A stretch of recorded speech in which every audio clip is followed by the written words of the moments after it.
Hello, कैसे हैं सभी? उम्मीद करती हूँ सभी बहुत अच्छे होंगे। आज की जो डीएम एंड डीएफ की एनर्जीज़ आ रही है वो कुछ ऐसी हैं कि ये जो न्यू मून आपके सामने आ रहा है, एंटर होने वाला है, it will be a abundant moon for you. अब अबंडेंस में ये आपके लिए क्या लेकर आ रहा है? Then it will be union and love. ठीक है, सो ये डीएम एंड डीएफ दोनों की ही साइड्स पे दिख रहा है कि they are healing each other और ख़ुद को भी। ठीक है, मतलब खुद को भी हील कर रहे हैं और एक दूसरे को भी हील कर रहे हैं, जो कि बहुत ब्यूटीफुल सा दिख रहा है सामने से।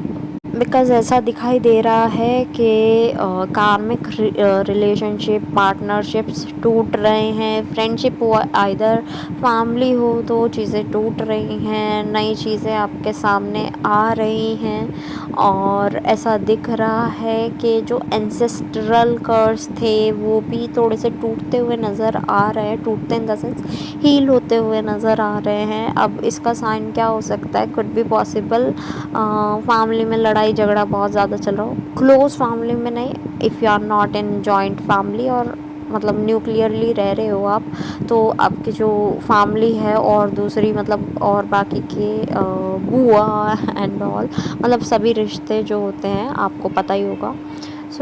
जो रिश्ते हैं वो वहाँ पर लड़ाई झगड़ा, अगर एंसेस्ट्रल कर्स है तो स्पेशली आपके पिताजी के भाई जो हैं उनके साइड पे। ठीक है, तो वहाँ पर लड़ाई झगड़े दिख रहे होंगे बहुत ज़्यादा। और इतना भी हो सकता है कि मतलब वो खिंचता खिंचता खूब खिंच जाए, चीज़ें क्राइम एंड ऑल में बदल जाएं, या फिर उनके साइड पे बहुत ज़्यादा इशू क्रिएट हो जाए। तो आपको बिन बात की वहाँ पढ़ने की बिल्कुल भी ज़रूरत नहीं है, because it's not your matter first of all. Second thing, अपनी एनर्जी वहाँ वेस्ट करने की बजाय अपनी हीलिंग पर ध्यान दो। ठीक है, एंसेस्ट्रल हीलिंग पर ध्यान दो, है ना। और वहाँ झगड़ा हो रहा है, दैट मीन्स एंसेस्ट्रल हीलिंग हो रही है। ठीक है, वो झगड़ा इसके ऐसा होता है ना कि जब कार्मिक को भगाने की कोशिश की जाती है, कार्मिक भाग भाग के वापस आता है, तो वही चीज़ें चल रही हैं। जितनी आप हीलिंग कर रहे हो उतने झगड़े बढ़ रहे हैं, तो उसे सोच के डर के रुकना नहीं है। झगड़े बढ़ रहे हैं, दैट्स ओके, कुछ टाइम बाद सुलझ भी जाएंगे, लेकिन हीलिंग होनी ज़रूरी है। और वो हीलिंग कैसे होगी कि आपको वो हीलिंग करनी होगी, तब वो आगे जाके जनरेशन में नहीं आएगी। एक मैंने बहुत अच्छा पोस्ट देखा था, उसमें 5 to 6 ग्लासेस रखे थे एंड वो सभी ग्लासेस हाफ हाफ फिल थे। तो एक मदर होती है, वो अपनी डॉटर को पास करती है कुछ ट्रॉमास, फिर वो अपनी डॉटर को पास करती है कुछ ट्रॉमास, फिर वो अपनी डॉटर को पास करती है बहुत सारे ट्रॉमास, फिर वो अपनी डॉटर को पास करती है बहुत सारे traumas. And at the end जब वो बिल्कुल ख़त्म होने होते हैं, ठीक है, मतलब लास्ट क्लास बच चुका होता है, जब उस मदर को अपनी डॉटर को वो पास करना होता है, तब मतलब वो इतने ट्रॉमास चले आ रहे थे, बिल्कुल गंदा पानी था वो, हाफ हाफ फिल थे वो। और जब वो वन मदर सेकंड को कर रही है, सेकंड थर्ड को कर रही है, थर्ड फोर्थ को कर रही है, फोर्थ फिफ्थ को कर रही है, फिफ्थ सिक्स्थ को कर रही है, वो धीरे धीरे जैसे जैसे पास हुए हैं ट्रॉमास, वो कुछ तो उन्होंने अपने आप हील किए हैं। और मतलब हीलिंग क्या थी? वो हाफ फिल्ड वाटर, मतलब दैट वाज पॉजिटिविटी, उसमें नेगेटिविटी डाली जा रही थी।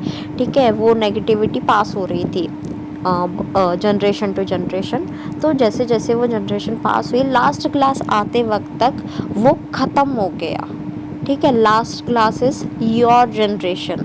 ठीक है, आपकी जनरेशन के बाद जो जनरेशन आनी है, ठीक है, वहाँ बिल्कुल प्योरिटी होगी। इफ़ वो जो सेकंड वाला ग्लास आप बन जाते हैं, वो सेकंड आप बन जाते हैं कि आपने हीलिंग कर ली, वो डिवाइन फेमिनाइन ने हीलिंग कर ली। अब ये mother mother mother, that means कि वो सिर्फ फीमेल्स नहीं थी, वो फेमिनाइन एनर्जी थी।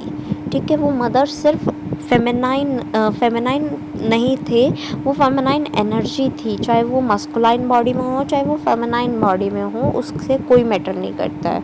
ठीक है, तो आप वो सेकंड ग्लास हो जो कि इस टाइम पर हील हो चुके हो बहुत ज़्यादा, क्योंकि आपके एंसेस्टर्स ने भी आपको बहुत ज़्यादा हीलिंग प्रोवाइड की है, हीलिंग करके आपको बहुत आगे तक भेजा है। अब आपको अपनी चीज़ें आगे भी तो सौंपनी होंगी अपने बच्चों को। मतलब ये जनरेशन जो मैं देख रही हूँ, जो ट्विन फ्लेम्स की मोस्टली वही हैं जो मतलब मैक्सिमम 5 ईयर्स में, मैक्सिमम 8 ईयर्स में अपने बच्चों को बर्थ देंगे। तो आई होप वो पूरा हील होके ही अपने बच्चों को बर्थ देंगे। और वो यही चाहेंगे कि उनके बच्चे वो कर्स ना झेले जो उन्होंने झेला है, एंसेस्ट्रल कर्स जो उन पर था वो उनके बच्चे ना झेले। तो आई होप वो वही कर रहे हैं, एंड हीलिंग वो कंटिन्यूसली इसीलिए किए जा रहे हैं। और जो नहीं कर रहे हैं उनको बोला जा रहा है कि प्लीज़ हीलिंग करो, हीलिंग करते हो तो बहुत अच्छा है आपके लिए भी और आपके आने वाली जनरेशन के लिए भी। बिकॉज़ इतने लेसन्स आपको मिल चुके हैं, इतना कुछ आप सीख चुके हो, इतनी चीज़ें आपने आगे बढ़ाई हैं, ठीक है? तो आप मतलब जो अभी लग रहा है ना, अगर आप अकॉर्डिंगली बढ़ रहे हो तो इट्स योर बेस्ट वे, ठीक है? और डिवाइन मस्कुलाइन जो नज़र आ रहे हैं वो ऐसे नज़र आ रहे हैं कि वो भी बहुत ज़्यादा पर्ज आउट हो रहे हैं, बहुत ज़्यादा ट्रिगर्स मिल रहे हैं कार्मिक से, फैमिली से, सबसे। तो डीएफ्स को बोला जा रहा है कि डीएफ्स, ये मैं बोलते हुए भी लाइक मेरे को बहुत ज़्यादा एनर्जी लग रही है बोलने के लिए भी। तो डीएफ्स आपको बहुत ज़्यादा स्ट्रेंथ की ज़रूरत है, बहुत ज़्यादा आपको स्ट्रांग बनने की ज़रूरत है, सो दैट आप अपने आप को भी संभाल सको, अपने मिलने वाले ट्रिगर्स को भी संभाल सको, अपनी होने वाली पर्जिंग को भी संभाल सको, और साथ ही डीएम के साथ में होने वाले ट्रिगर्स एंड पर्जिंग भी आप संभाल सको, ठीक है? मतलब वो जो एनर्जी उन्हें हिट करेगी, जो उन्हें परेशान किया जाएगा, वो मिरर होगी एनर्जी, यानी आप अपना सब तो झेलेंगे ही, दैट वो जो उनको पेन मिलेगा ना वो भी आप पर आएगा। एंड जो डीएफ्स हैं जो कि आप कह सकते हो कि अराउंड बिल्कुल हील हो चुके हैं, उनके बस कुछ ही ट्रॉमास बचे हैं या कुछ ही एनर्जी उन्हें रिलीज़ करनी है, तो उनके लिए ये दिख रहा है कि वो एक लाइट से डील कर रहे हैं। ऑब्वियसली डीएफ एक लाइट से डील करना शुरू कर जाते हैं जब वो अवेकनिंग प्रोसेस से गुज़रते हैं, ठीक है? बिकॉज़ वो इतना ट्रिगर्स मिल जाते हैं, इतने पर्चिंग मिल जाते हैं, इतनी हीलिंग वो कर लेते हैं कि उन्हें बहुत ज़्यादा लाइट मिल जाती है, वो औरों को भी हील कर सकते हैं। तो वही अब कंडीशन जो है वो डीएम की दिख रही है कि डीएम भी उस लाइट को जॉइन करने वाले हैं। और साथ ही कुछ डीएम्स ऐसे हैं जो कि सेक्सुअल एनर्जी से डील करते हुए नज़र आ रहे हैं, लेकिन मैं आपको बता दूं it's a only way to show your love, ठीक है? बट ये कंप्लीट लव नहीं होता है। Sexual energy is not a complete love. आपको बोला गया होता है कि मोह माया से दूर रहो, आपको बोला जाता है कि अपने जीभ का स्वाद जो है वो सात्विक रखो, है ना? सात्विक सुनो, सात्विक स्वाद रखो, सब कुछ सात्विक रहो, सात्विक अवस्था में आ जाओ, then you can get that moksha, ठीक है? तब आपको मोक्ष मिलेगा। और उसके लिए आपको कोई अपना कर्म करना नहीं छोड़ना है। Like if you are teaching, ठीक है, for example if you are teaching then you can teach, but अच्छे लफ्ज़ों का यूज़ करना है वहाँ पर आपको कोई गलत वर्ड यूज़ नहीं करना है। If you are in management और यू आर अ बॉस, ठीक है, कंपनी का मालिक हैं आप कोई, ठीक है, तो वहाँ पर कंपनी में आपको अपने कलीग्स के साथ में अच्छा, मतलब you are the boss but अपने जो भी आपका स्टाफ है उसके साथ में अच्छा बिहेवियर और बाकी सब अच्छा अच्छा रखना, एंड अपना नॉलेज जो है टाइम टू टाइम किसी ना किसी को पास करते रहना, ठीक है? बिकॉज़ हमें सुनने में आया ना, ये कि सुनने में आया मतलब अभी नहीं है, बहुत पहले से हम सुनते हैं ज्ञान बांटने से बढ़ता है। तो ज्ञान को बढ़ाना है, घटाना नहीं है, अपने तक सीमित नहीं रखना है, ज्ञान को आगे बढ़ाते रहना है। ऐसी तो 100 बातें हैं जिस पर हम डिस्कशन कर सकते हैं, बट अभी फॉर द इसके लिए तो सेक्सुअल एनर्जी की बहुत वो दिख रही है कि डीएम साइड से सेक्सुअल एनर्जीज आ रही हैं। तो अगर आपके डीएम्स इस एनर्जी से डील कर रहे हैं तो ट्राई कि आप उन्हें ज़्यादा एनर्जी ना दें। आप अपना थोड़ा सा वो एनर्जीज़ को क्रिएटिव वर्क में या फिर कुछ वर्क में इन्वेस्ट करें। आप अपने डीएम को ज़्यादा सेक्सुअली एंटरटेन ना करें। और आई एम नॉट सेइंग कि वो सेक्सुअल एनर्जी किसी और के लिए आ रही है, वो सिर्फ आपके लिए आ रही है, यानी आपके डीएम्स को अपने डीएफ्स के लिए आ रही है। And he wants to make it true. उन्हें सच करना है अपनी जो भी फैंटेसीज़ हैं, व्हाटएवर वो जो सोच रहे हैं, डे ड्रीमिंग कर रहे हैं, व्हाटएवर इट इज़, ठीक है, वो सच करना चाह रहे हैं इसे। But I have to tell you कि फर्स्ट कमिटमेंट देन सब चीज़ें आप देखना, और बाकी जो जो जिसे एनर्जीज पास करनी है वो कर सकता है, कोई बाधा नहीं है, ठीक है। बस अपना थोड़ा सा यू हैव टू अंडरस्टैंड कि आपके डीएम कहाँ पर लाई कर रहे हैं। मतलब अभी आपके डीएम आपको कमिटमेंट देने वाले हैं, नहीं देने वाले हैं, भागने वाले हैं, फिर से भागने इन द सेंस रन करने वाले हैं, ठीक है। So you have check it कि वो कहाँ लाई कर रहे हैं। और अभी आपको बोला जा रहा है अपने हायर सेल्फ से कनेक्ट करो, because it's the peak time जहाँ आपको आपके एंसेस्टर्स भी हेल्प करने आएंगे, जहाँ आपको आपके एंजल्स भी हेल्प करने आएंगे, जहाँ आपको स्पिरिट एनिमल्स भी हेल्प करने आएंगे, जहाँ आपको आपके स्पिरिट गाइड्स, आपके स्पिरिट बेबीज़ भी गाइड करने आएंगे।